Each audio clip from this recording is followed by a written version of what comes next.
여러분 한번 상상을 한번 해보세요. 여러분들이 사사기 시대에 살았다고 생각을 해보세요. 그리고 여러분들이 히브리 말을 알아요. 그래서 거기 나온 이름들의 뜻이 다 뭔지를 안다고 생각을 해보세요. 그럼 오늘 설교 본문이 다르게 느껴질 거예요.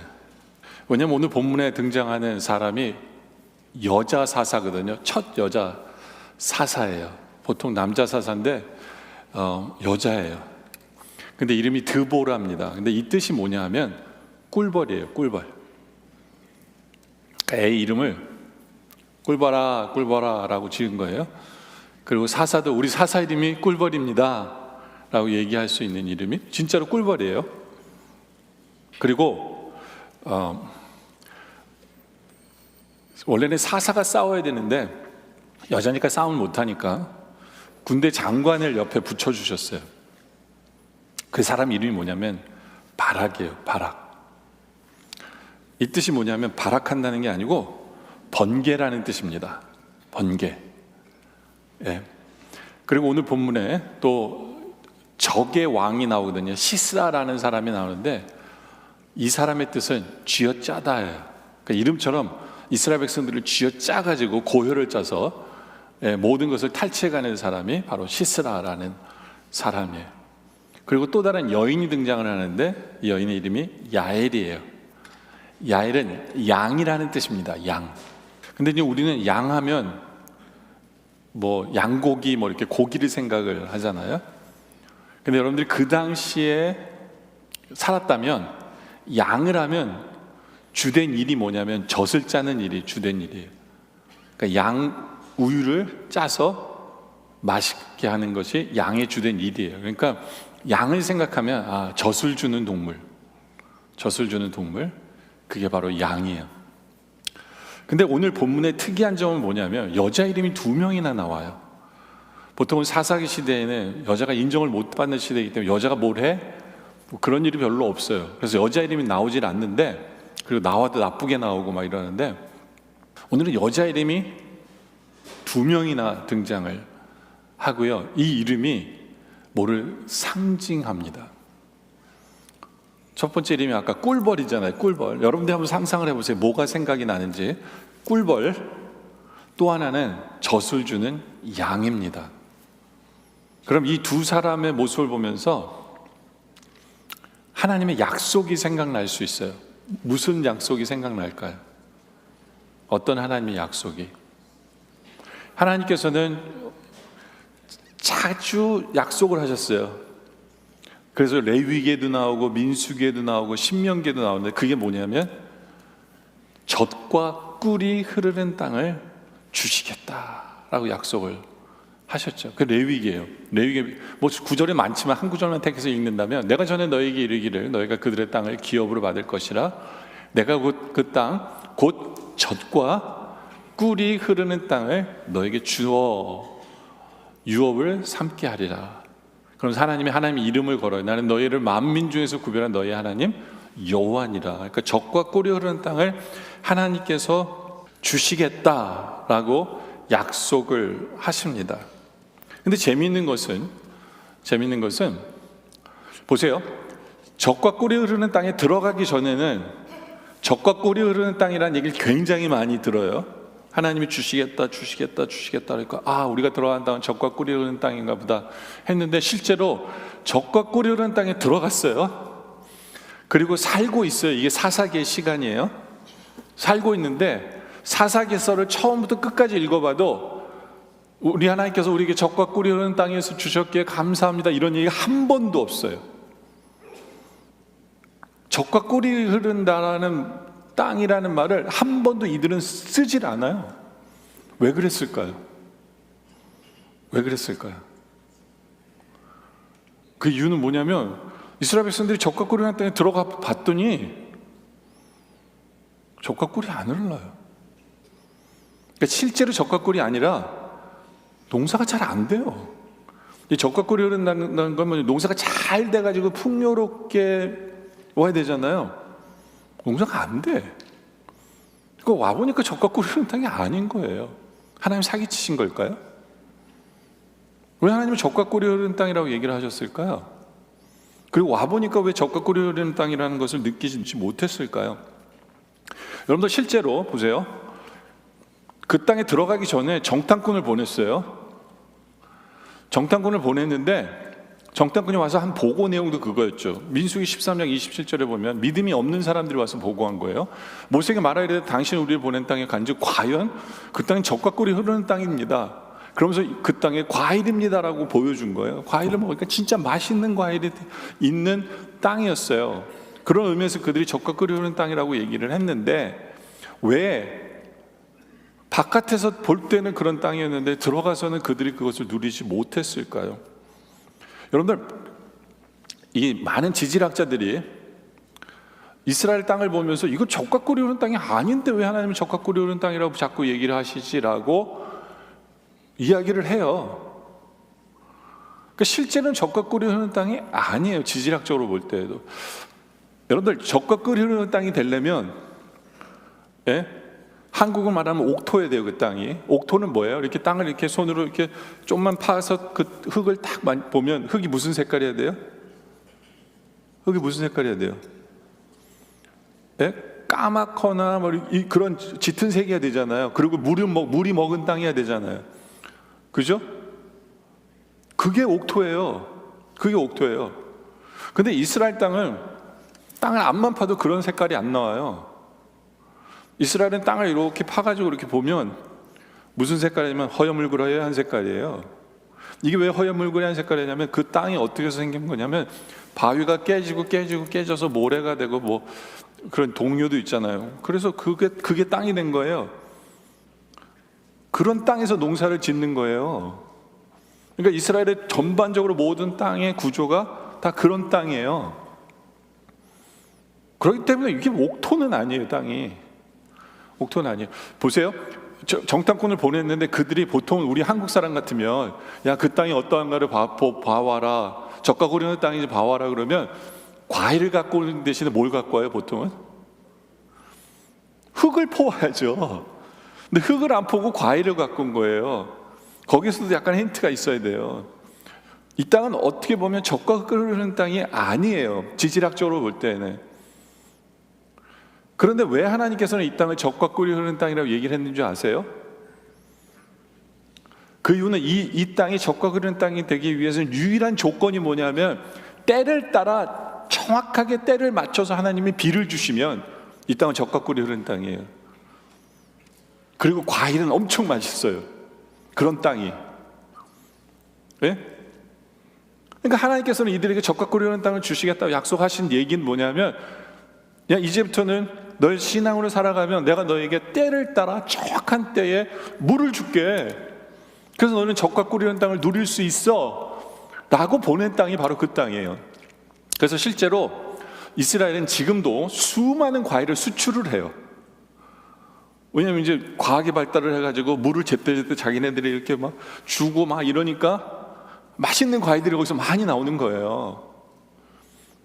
그렇죠? 그 젖과 꿀이 흐르는 땅이 맞아요. 어떻게 보면. 근데 이스라엘 백성들은 젖과 꿀이 흐르는 땅을 경험을 못하는 거예요. 왜 경험을 못하냐면 여러분들, 이 사람들은 농사를 짓던 사람들이 아니에요. 유일하게 자기들이 농사를 지었던 때가 뭐냐면 자기의 바로 선대 사람들이 이집트에서 농사를 져본 경험이 있어요. 근데 이집트와 이 가나안 땅의 농사는 완전히 달라요. 왜냐하면 이집트 땅은 옥토예요. 왜냐하면 나일강이 계속해서 물이 범람하면서 그 땅을 물을 먹으면서 땅이 비료도 제대로 돼 있고 잘 이렇게 옥토예요. 거기에 농사랑 가나안 땅의 농사는 완전히 달라요. 완전히 달라요. 가나안 땅에 와서 이렇게 보니까 난 농사의 경험이 없는데 가나안 사람들은 농사의 경험이 있잖아요.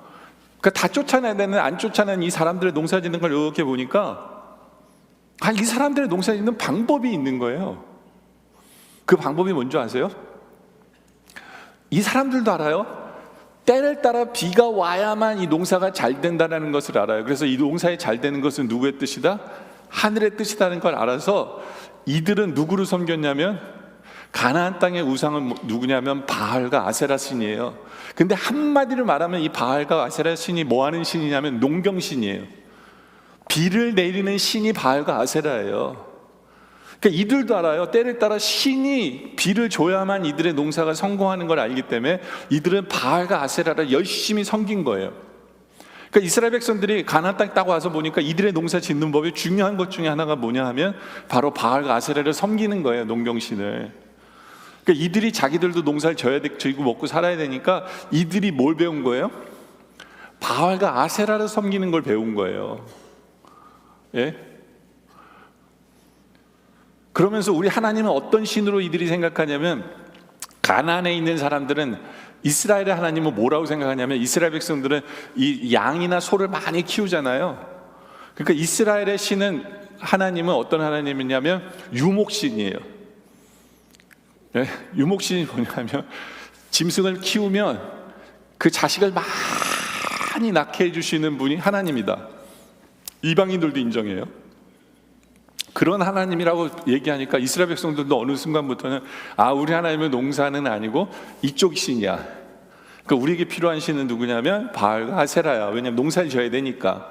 이들이 그렇게 하면서 바알과 아세라를 섬기기 시작을 한 거예요. 그러니까 이게 하나님이 딜레마에 빠지신 거예요. 뭐냐면 이들을 가나안 땅으로 인도하고 이제 적과 꿀이 땅을 만들어 주셔야 되는데 이들이 바알 신과 아세라 신을 섬기니까 하나님이 때를 따라 비를 주시면 이스라엘 백성들은 누가 줬다고 얘기해요?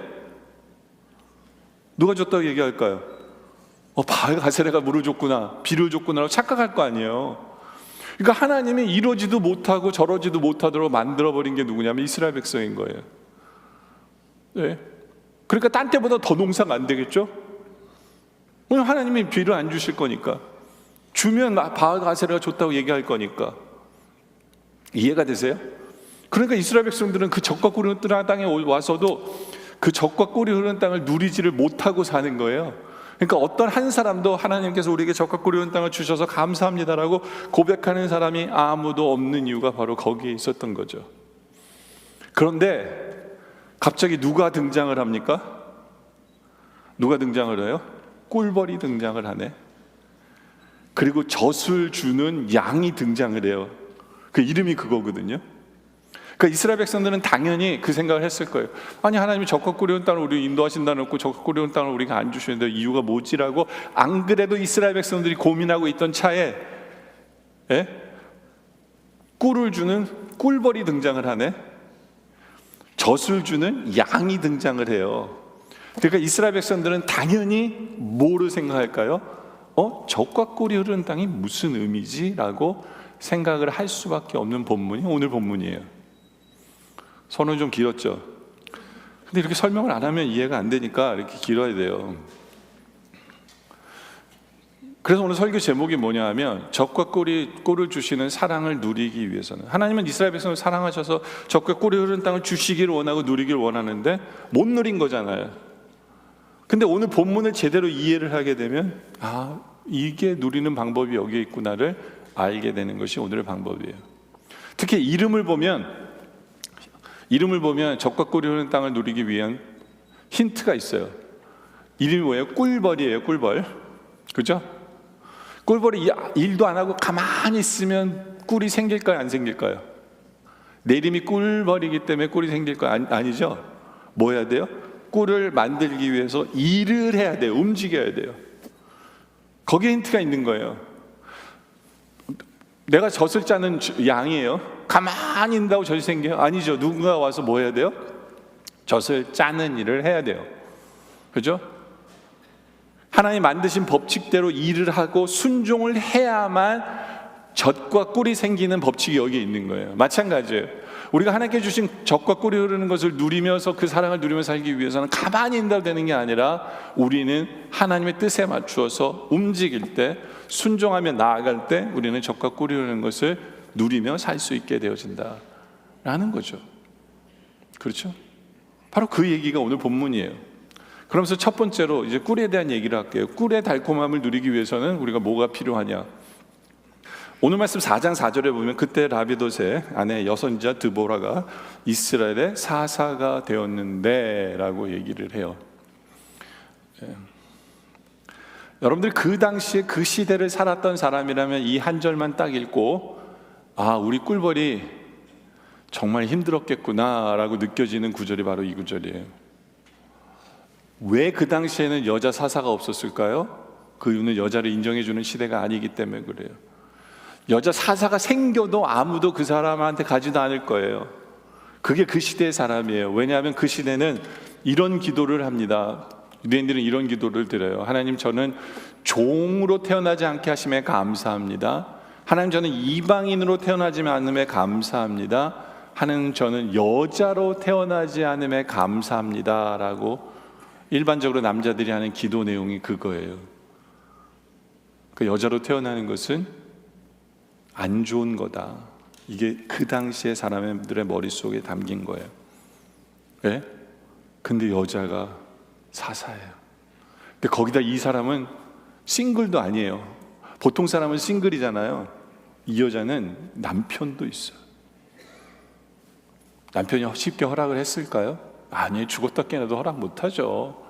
내가 사사가 되겠다 그러면 야, 누가 너를 인정한다 그래? 집안일이나 잘해. 남편은 분명히 그랬을 거예요. 아무리 좋은 남자라도 그 시대는 당연합니다. 예? 근데 남편이 있는 사람이에요. 그런데 이 사람이 사사가 됩니다. 근데 어떻게 사사가 됐을까요? 아마 집안의 반대가 컸을 거예요. 주위에 있는 사람들도 말렸을 거예요. 사사가 돼서도 힘들었을 거예요. 그리고 사사는, 원래 이스라엘 사사는 또 뭐도 해야 돼요? 여러분, 이스라엘 사사는 재판만 하는 게 아니라 또 뭐도 해야만 사사예요? 싸움도 해야 되는데 이 사람 싸울 줄 몰라요. 그 네 같은 게 무슨 사사야 라고 얘기를 들을 수밖에 없어요. 싸움도 할 줄 몰라요. 그렇죠? 근데 왜 이 여인은 사사가 됐어요? 그 이유는 여선지자였기 때문에 그래요. 이 안에 힌트가 다 있어요. 여선지자라는 건 뭐냐면 하나님의 말씀을 받는 사람이었어요. 근데 하나님께서 이 꿀벌에게 말씀하신 거예요. 아, 꿀벌아, 이상하게 들리지 않죠? 그 당시엔 딱 그렇게 들었어요. 꿀벌아, 너 사사가 돼야 되겠다 라고 하나님이 그 여인에게 사명을 주시고 소명을 주시고 해야 할 일을 주신 거예요. 해야 할 일을 주신 거예요. 근데 이 여인은 힘들었을 거예요. 어려웠을 거예요. 말도 안 되는 하나님의 명령이라고 얘기했을 거예요. 그런데 그 명령에 순종하며 이 여인이 사사가 된 거예요. 이 결단이 중요한 거예요. 이 결단이 중요한 게, 이 결단을 통해서 이 여인은 이제 꿀을 만드는 사역을 시작하게 된 사람이다 라고 보면 돼요. 하나님의 콜링에 예스라고 하는 순간 우리는 꿀을 맛보게 된다라는 거예요. 여러분들, 우리 교회 정말 많은 부서에서 사람이 필요하다고 얘기하는데, 혹시 여러분들 마음속에 도전이 있다면 주님 제가 할게요 하면 여러분들의 이제 꿀이 만들어지기 시작하는 거예요. 예? 반대로 질질 끌면 적과 꿀을 누릴 수 없게 되는 거예요. 바로 그런 말씀이에요. 오늘 말씀이. 근데 왜 제가 이 여인은 꿀을 만드는 사역이 시작되었다라고 얘기를 자신 있게 할 수 있었을까요? 보세요. 4절을 끝에 보면 이스라엘의 사사가 되었는데 라고 얘기해요. 그러니까 이게 이 사람이 사사가 되었기 때문에 잘 풀렸다는 얘기가 아니에요. 여잔데 사사가 됐어. 그런데 역전이 벌어졌다라는 얘기를 하려고 하는 거예요. 그래서 그런데가 들어간 거죠. 그죠? 예? 이 한 구절에 엄청난 내용이 많죠. 그러면서 5절에 들어가면 이 뜻이 뭐냐 하면, 그는 에브라임 산지 라마와 베델 사이에 드보라의 종려나무에 거주했대. 이 여인의 이름이 붙은 종려나무들이 그 단지가 이 여인의 이름이 붙어 있어요. 근데 이 장소도 정확하게 라마와 베델 사이에 있었어요. 왜 이 여인의 이름이 붙은 종려나무가 생길 건가요? 왜요? 잘했기 때문이죠. 이 여인이 잘한 거예요. 힘든 사역인데 예스하고 나아갔더니 정말 잘한 거예요. 근데 하필이면 거기가 뭐냐면 종려나무 오아시스가 있는 곳이에요. 여러분들 성경엔 이 종려나무가 이렇게 모이는 것은 오아시스라고 하고, 출애굽에도 나오고 목마를 때 종려나무가 나타나잖아요. 그럼 거기는 마실 물이 있다는 얘기예요. 네. 그러니까 우리의 목마름을 해결해 주는 곳이 바로 그곳이라는 거죠. 바로 이 여인의 순종을 통해서 이스라엘 백성들의 목마름이 해결된 곳이 바로 그곳이다라는 것을 상징적으로 표현한 것이 바로 그거예요. 그래서 이 여인의 이름이 붙은 거예요. 드보라의 종려나무다라고 표현한 이유가 뭐냐 하면 바로 거기에 목마름을 해결하는, 아마 재판을 명쾌하게 했을 거예요. 그죠? 그리고 이게 하필이면 종려나무예요. 여러분들 종려나무에서 나는 열매가 뭔지 아세요? 성경에 종려나무 진짜 많이 듣잖아요. 오늘 성가대도 찬양대도 종려나무 가지에 대해서 찬양을 했는데, 거기서 나는 열매가 뭐죠? 저는 개인적으로 안 좋아하는 열매인데 이스라엘 백성들은 되게 좋아해요. 종려나무에서 나는 열매가 뭐예요? 대추나무입니다. 대추나무예요. 종려나무에서 나는 것은 대추인데, 물론 우리가 한국에서 말하는 요만한 그런 대추가 아니지만, 성경에서는요 이 종려나무를 언급을 하잖아요. 그럼 당연히 여기서 나오는 열매를 가지고 시럽을 만들어요. 그래서 조청을 만들죠. 그래서 이스라엘 백성들한테 그 당시에 살던 사람에게 꿀이 뭐야? 라고 그러면 종려나무에서 나오는 거라고 얘기를 해요. 왜냐하면 그 열매의 시럽이 꿀을 나타내기 때문에. 그래서 이스라엘 백성들은 이 종려나무를 생각을 하면 꿀이 나오는 곳이라고 생각을 해요. 보세요. 벌꿀입니다. 꿀벌이에요. 근데 꿀벌이 사역을 하니까 거기서 뭐가 나와요? 꿀의 달콤함이 있는 거죠. 그리고 이 여인이 있는 곳은 종려나무예요. 아까도 우리가 찬양한 대로 예수님이 예루살렘 입성하실 때 요한복음 12장 13절에 종려나무를 가지고 맞으러 나가 외치되라고 나오죠. 종려나무 가지가 상징하는 건 뭐냐 하면 승리를 상징해요. 그래서 장군이 싸우고 승리해서 돌아올 때 종려나무를 가지를 펼치는 거거든요. 그리고 싸워서 승리했기 때문에 이 종려나무가 상징하는 게 또 하나가 있는데 뭐냐면 평화를 상징해요. 평화를. 그러니까 이스라엘 백성들은 이 여인의 이 사사의 사역을 통해서 뭘 기대했을까요? 이제는 우리도 승리할 수 있겠구나, 이제도 우리가 진정한 평화를 누릴 수 있겠구나를 기대합니다. 기대해요. 바로 이 여인이 이 사역을 시작함으로 말미암아 백성들에게 준 꿀이 바로 그거였어요. 왜냐하면 그 당시에는 너무나 암담했어요. 그 당시의 역사가. 그 당시의 역사가 어땠냐면 사사기 5장 6절에 나오는데 뭐냐면 아나세 아들 삼갈의 날에 또는 야넬의 날에는, 이게 이 여인이 있었던 시대를 얘기하는 거거든요. 대로가 비었어요. 큰 길에 사람이 아무도 안 다녀요. 왜요? 큰 길을 다니면 저 시스라라는 쥐어짜는 놈이 사람을 잡아다가 팔아먹든가 사람을 잡아다가 뭐를 빼먹으니까 이스라엘 백성들은 아무도 대로를 다니는 사람이 아무도 없었어요. 얼마나 나라가 어두웠을까요? 그래서 이 사람들은 오솔길로 다닙니다. 오솔길로 다녔어요. 길이 조그만 길을 숨어 다닌 거예요. 그게 그 당시에 사람들의 멘탈리티였어요. 그런데 여사사가 등장을 안 했는데, 기대도 안 했는데, 이 사람이 우리를 시원케 합니다. 이 사람이 우리에게 꿀을 줍니다. 이 사람이 우리에게 승리를 기대하게 합니다. 이 사람이 우리에게 평화를 기대하게 한 거예요. 그래서 여인이지만 이 사람이 재판을 하니까 어떻게 해요? 4장 5절 다시 한 번 더 보면 그에게 나아가 재판을 받더라. 이거 큰 의미예요. 여자가 하는데 잘한 거예요. 왜요? 하나님이 함께 하시니까. 우리도 마찬가지예요. 자격은 없지만, 능력은 없지만, 어떻게 보면 세상 사람들이 인정할 수 없는 모습일지 모르지만 하나님의 소명 앞에서, 하나님의 사명 앞에서 주님 제가 하겠습니다 하고 나가서 주의 일을 감당할 때 주님께서는 이렇게 꿀을 내심으로 말미암아 꿀을 누리며 살 수 있도록 하게 하시는 하나님, 그래서 다른 이스라엘 백성에게도 꿀을 먹이시는 하나님, 꿀을 제공하시는 하나님, 바로 그것을 체험하게 하는 부분이 바로 여기에 있다라는 것이죠. 두 번째, 그런데 꿀과 젖을 누리지 못하는 이유가 있었어요. 누리지 못하는 사람이 있었어요. 그 사람이 누구냐면, 우리 남자들이 좀 회개해야 돼요. 여기는 여자들은 다 잘하는데 남자들은 다 못해. 그 남자 이름이 뭐냐면 4장 6절에 드보라가 사람을 보내어 아비노함의 아들 바락을 부릅니다. 바락의 뜻은 뭐라고요? 예? 바락의 뜻이 뭐예요? 예? 번개입니다. 여러분, 번개랑 벼락이랑 똑같은 거죠? 그죠? 아니에요?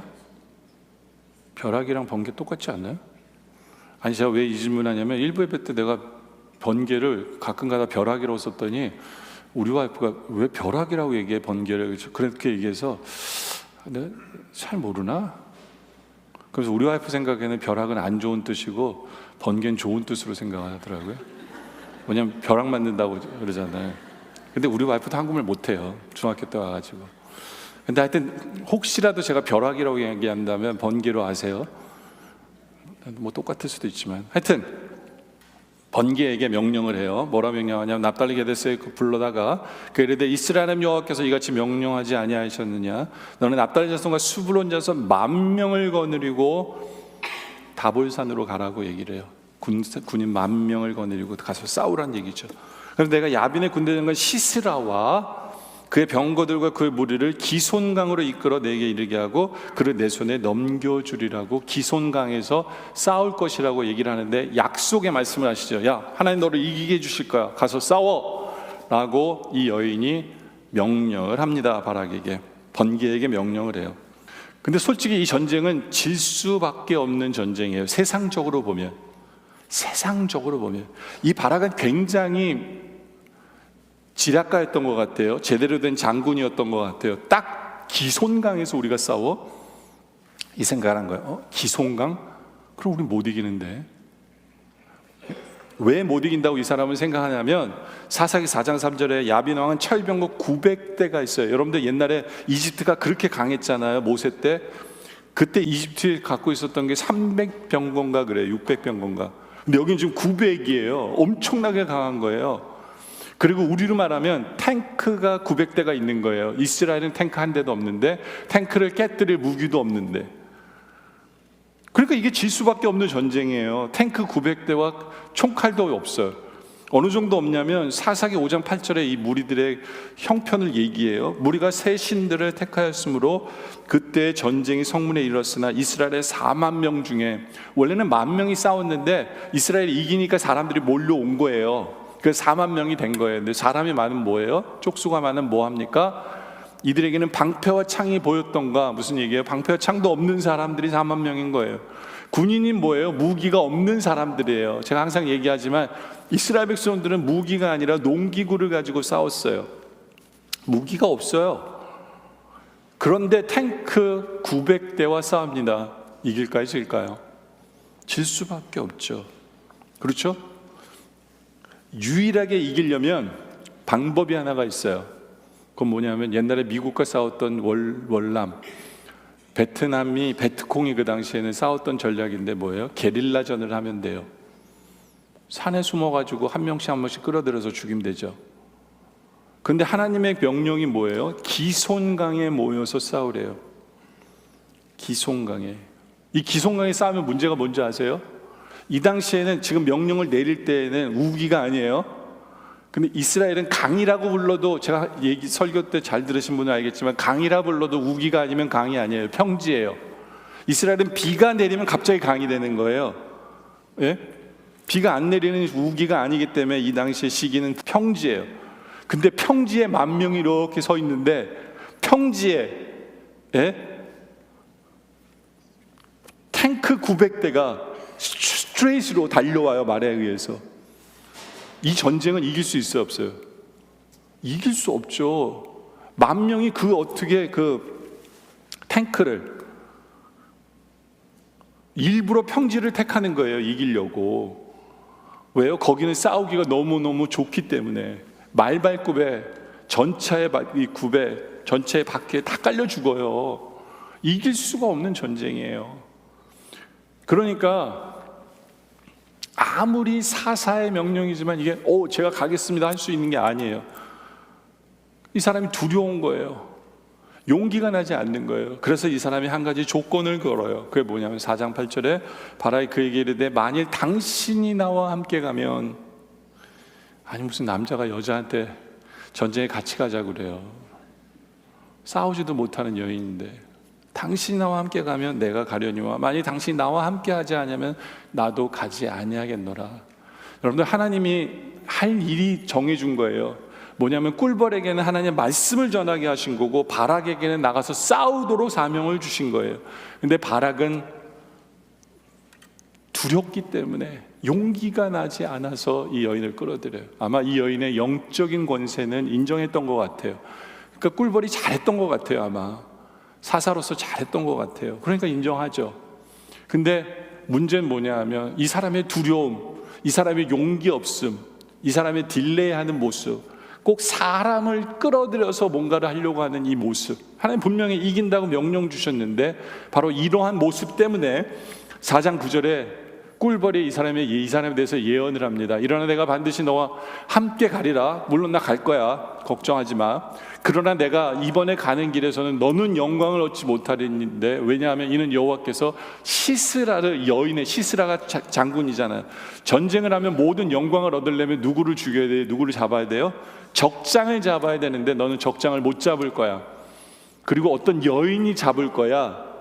해서 너는 그 영광을 누리지 못할 거라고 꿀벌이 벼락에게 말하는 거예요. 참 재밌어요. 벼락은 명령이 떨어지면 어떻게 해야 돼요? 가서 꽂아야 되잖아요. 근데 이 벼락은 용기 없는 벼락이에요. 겁쟁이 벼락이에요. 두려워하는 벼락이었어요. 제가 지금 벼락이라고 지금 이때 쓰는구나. 번개였어요. 예? 이게 문제가 된 거예요. 여러분들 마찬가지예요. 우리가 하나님께서 주신 것을 누리려면 두려워해서는 안 돼요. 하나님께서 우리에게 주신 것을 누리려면 용기를 내고 바로바로 순종해야 돼요. 괜히 나 무서우니까 너랑 같이 가야 돼, 같이 가자, 이게 아니라 하나님의 백성은 하나님의 명령이 있다면, 이긴다는 말씀이 있다면 믿고 나아가서 싸우는 이 모습이 누릴 수 있는 성도의 모습인데, 이 사람에게는 이게 빠짐으로 말미암아 이 사람은 영광은 누리지 못해요. 싸움은 지가 다 해놓고. 근데 어떻게 이겼을까요? 어떻게 이겼을까요? 물론 하나님이 이기게 해주세요. 13절에 보면 시스라가 모든 병거 곧 철병거 900대와 자기 함께 있는 모든 백성을 하루셋 학고임에서부터 기송강으로 모읍니다. 그리고 드보라가 바락에 이르되 일어나라, 이는 여호와께서 시스라를 내게 넘겨주신 날이라. 야, 오늘 너 승리하는 날이야.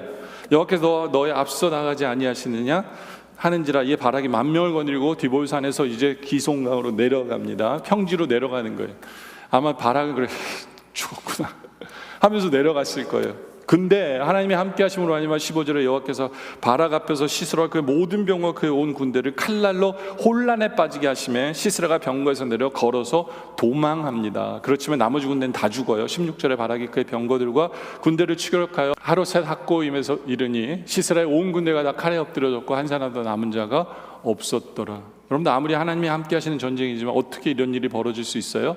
어떻게 900대의 그 병거가 다, 그리고 군인들이 다 죽을 수 있었을까요? 4장에는 아무리 여러분들 읽어봐도 나오지 않아요. 5장에 승리한 이스라엘 백성들이 그것을 묘사하는 부분에 나와요. 뭐가 나오냐면 5장 4절에 여호와께서 주께서 세일에서부터 나오고 에돔 들에서부터 진행하실 때 땅이 진동하고 하늘이 물을 내려서 구름도 물을 내렸다. 이게 뭐예요? 그냥 물이 그냥 쏟아져 내린 거예요. 얼루요? 기송강으로. 그러니까 철병거를 딱 타고 달리려고 하는데 그냥 하나님 물을 확 쏟아부니까 이 철병거가 물에 잠기니까 앞으로 가지도 못하고 뒤로 가지도 못하고 그냥 완전히 거기에 갇혀버려가지고 죽게 된 거예요. 아마 이들은 전신갑주도 아마 철저하게 했을 거예요. 그 무거운 쇳덩어리로 전신갑주를 하고, 왜냐하면 철병거 탄 사람들이 그러거든요. 왜냐하면 날아오는 화살도 튕겨나가야 되니까, 그리고 무조건 달려야 되니까 적진으로. 예? 그러니까 비가 억수로 오고 진흙밭이 되다 보니까 뭐 무기가 좋은 뭐예요? 움직일 수 없고 다 죽게 돼버린 거예요. 그래서 다 죽어버린 거예요. 근데 이 시스라는 전쟁을 많이 했던 것 같아요. 딱 이걸 비가 오는 걸 보면서 아, 죽었구나, 이따가는 죽겠구나 해서 혼자 도망간 거예요. 그래서 전쟁에서 이기게 하신 거죠. 근데 문제는 뭐냐? 바락의 두려움, 바락의 용기 없음, 바락의 행동하지 않는 모습, 바로 이것이 누리지 못하게 하는, 영광을 얻지 못하게 된 것이다 라는 것을 우리가 기억해야 합니다. 세 번째로, 우리가 젖과 꿀이 흐르는 것을 누리기 위해서는, 진정한 젖의 사랑을 누리기 위해서는 이것도 기억해야 돼요. 뭐냐 하면 18절에 야엘이라는 여인이 등장합니다. 아까 이 여인의 뜻이 뭐라고요? 양입니다. 양. 하필이면 이 시스라가 멍청이처럼 이 야엘의 집에 들어와요. 야엘은 히브리인이 아니에요. 예? 야엘이 어디에 살고 있었냐면 바로 이 시스라의 나라와 이스라엘의 딱 경계선에 살고 있는 거예요. 딱 경계선에. 그러다 보니까 이 시스라가 도망을 가다가 이 경계선이 원래는 자기 편이었거든요. 원래는 자기 편이었어요. 뭐 이스라엘도 자기 땅이었던 것처럼 이 사람들도 자기 편이었어요. 그러니까 다른 민족의 사람 야엘의 집에 들어간 거예요. 그래서 야엘의 집에 들어가서 숨겨달라고 얘기했겠죠. 그래서 이번에는 들어가서 이제 숨습니다. 그러면서 19절에 시스라가 얘기해요. 시스라가 그에게 말하되 청하노니 내게 물을 조금 마시게 하라. 목이 말랐겠죠. 그랬더니 이 여인이 이름답게 물 대신에 뭘 갖고 와요? 우유를 갖고 옵니다. 우유를. 왜냐하면 이 사람은 이름이 뭐예요? 젖을 주는 양이기 때문에 그래요. 그러니까 이스라엘 백성들은 그냥 읽어만 봐도 그 당시 문화로는 이게 젖. 예. 근데 제가 우유라고 불러야 되나요? 성경에 젖이라고 불러도 되겠죠? 네? 왜냐면 꿀과 젖이니까 더 이해하기 쉬울 것 같아요. 오케이. 이 여인의 이름답게 뭘 줍니까? 우유를, 젖을 내놓은 거예요. 그랬더니 멍청이 같은 시스라가 그가 또 이르되 장막문에 섰다가 만일 사람이 와서 내게 묻기를 여기 어떤 사람이 있느냐 하고는 너는 없다고 거짓말해 달라고 얘기를 하고 21절에 그가 깊이 잠이 듭니다. 되게 이 여인을 믿었던 것 같아요. 아마 그 우유가 여러분 잠 안 오는 사람은 우유 마시면 자잖아요. 딱 그 꼴이에요. 우유가 배부르게 하면서 이제 잠들게 만든 거예요. 그래서 헤매리 안에. 근데 이 야엘이 정말 엽기적인 행동을 해요. 어떻게 합니까? 장막 말뚝을 가지고, 나무 말뚝이잖아요. 옛날엔 나무 말뚝을 가지고 손에 방망이를 들고 가가지고 그 말뚝을 그의 관자놀이에 이렇게 박은 거예요. 근데 얼마나 세게 했으면 그냥 뚫어버려서 뒤에 그냥 박혀버린 거예요. 못이 박혀버린 거예요. 그냥 머리가 다. 그리고 기절을 먼저 했겠죠. 그 다음에 죽었겠죠. 죽어버려요. 어떻게 보면 되게 잔인한 방법으로 죽였는데 이 여인은 이것을 통해서 이제 복을 받게 되는 사람으로 나타나요. 영광을 얻게 된 거죠. 이 여인이 영광을 얻게 된 거죠. 근데 왜 그랬을까요? 여러분들 이 여인의 입장에서 생각해 보세요. 이 여인은 두 가지 길이 있어요. 집도 딱 그 경계에 있었잖아요.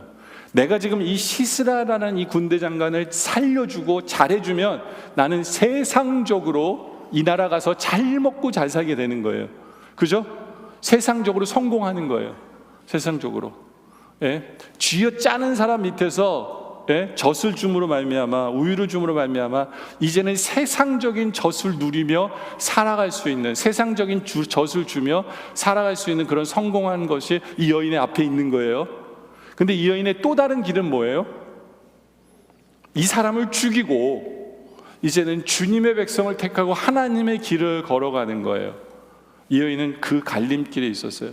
근데 이게 굉장히 위험한 갈림길이에요. 왜냐하면 이 사람을 죽이는 순간 이제는 이 세상과는 완전히 왼수되는 거예요. 이 사람 이제는 여기 못 돌아가요. 이 중간에도 못 살아요. 왜요? 장군을 죽인 왼수가 되기 때문에 이 여인은 정말 세상과는 결별하기로 결단하지 않으면 이 용기가 안 나요. 근데 여인은 결단해요. 나는 이 세상의 성공 필요 없어. 이제 세상과 나는 원수가 돼도 돼. 이게 이 여인의 결단이에요. 보세요. 이 여인은 이 선택이 얼마나 중요한 선택인지 알겠죠. 이제는 세상과 원수가 되는 거예요. 그냥 우리가 생각하는 영적인 원수가 아니라 그냥 나를 죽이러 올 거예요. 아마 현상금도 붙고 난리가 날 거예요. 그거 다 알면서도 이 여인이 선택한 것은 뭐냐면 하나님이었던 거예요. 하나님이었던 거죠.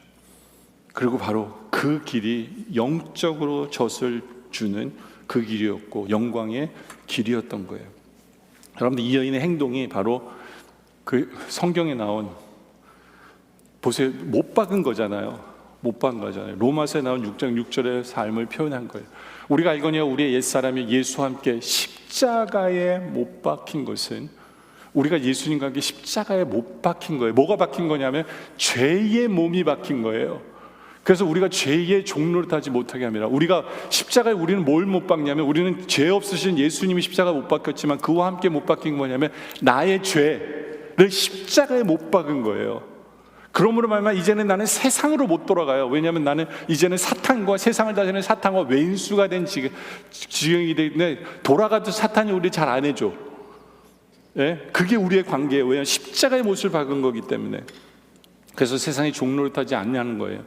갈라디아서 5장 24절에 나와요. 그리스도 예수의 사람들은 육체와 함께 그 정욕과 탐심을 십자가에 못 박은 거예요, 우리가. 그러니까 우리 예수님의 십자가에 달리신 게 아니라 예수님 십자가에 달려 죽으실 때 나의 모든 죄악을 십자가에 못 박은 거예요, 우리는. 그래서 세상으로 돌아가지 못하도록. 그렇죠? 그래서 이제는 세상으로 돌아가지 못하고 우리의 선택이 뭐냐면 바로 예수 그리스도를 선택하고 그 길로 나아간 거예요. 그래서 우리는 이렇게 담대하게 고백할 수 있어요. 갈라디아서 2장 20절에 내가 그리스도와 함께 십자가에 못 박혔나니. 그렇죠. 내가 그리스도와 함께 십자가에 못 박혔나니. 그런지 이제는 내가 산 게 아니에요. 나는 죽었어요. 나의 모든 죄와 세상적인 모든 나는 죽었습니다. 그리고 이제 나는 그리스도와 함께 살아난 거예요. 그래서 내가 육체 가운데 사는 것은 나를 사랑하사 나를 위하여 자기 자신을 버리신 하나님의 아들을 믿는 믿음 안에 이제는 살아가는 것. 바로 이 모습이 여인의 모습이었던 거예요. 하나님께서는 우리에게도 결단하라고 얘기하세요. 어중간하게 양다리 걸치지 말고, 세상이 우리에게 줄 성공을 기대하지 말고, 오히려 우리는 세상과 타협하지 말고, 세상의 모든 죄악은 십자가와 함께 못 박고 단절하고, 이제는 우리가 돌아서서 주님과 함께, 내가 주님 때문에 살았기 때문에 주님과 함께 살기로 결단해서 그 길을 가는 순간 우리는 주님께서 주시는 그 젖을 누리며 살게 되고, 오히려 우리는 세상에 젖을 주는, 제대로 된 젖을 주는, 그래서 진정한 젖이라고 제목을 붙인 이유가 뭐냐면, 시스라가 마신 젖은 세상에 쥐어짜서 얻은 승리의 젖이에요. 그거 마시면 죽어요. 그거 마시면 죽어요. 그러나 하나님께서 우리에게 주시는 그 신령한 젖을 마시면 우리는 더 누리게 되고 살게 되고, 우리는 다른 사람의 그 젖을 주는 도구가 될 수 있게 되는 거죠. 바로 그 결단을 통해서 그런 삶을 사는 우리들이 되어지기를 원합니다. 여러분들, 이제 말씀이 결론을 냈죠. 여러분들, 솔직히 우리는 안타까워해야 돼요.